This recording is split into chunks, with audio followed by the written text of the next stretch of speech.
Corruption is a way of life across the world.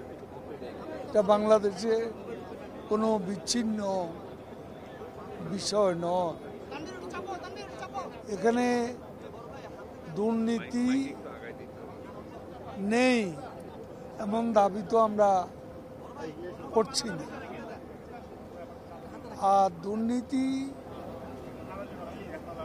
যে সরকারি কর্মকর্তারা করে, পলিটিশিয়ানরা করে না, এটাও তো বলা ঠিক না।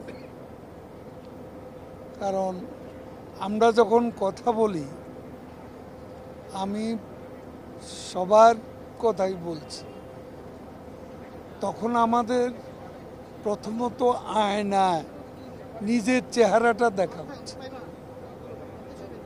যে আমি অ্যাজ এ পলিটিশিয়ান আমি আমলাদের করাপশনের বিরুদ্ধে বলছি, তো আমার এখানেও তো করাপশন আছে, নেই?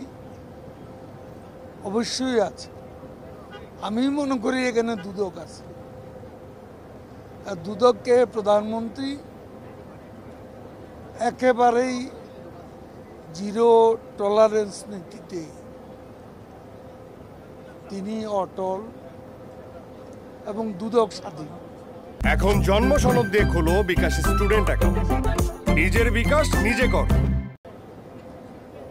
দুর্নীতি যেই করুক, এখানে সরকারের জিরো টলারেন্স, প্রধানমন্ত্রীর জিরো টলারেন্স, দুর্নীতি তদন্ত করার অধিকার আছে দুদকের, এবং এই স্বাধীনতা সরকার কোনো প্রকার হস্তক্ষেপ করেনি, করবে।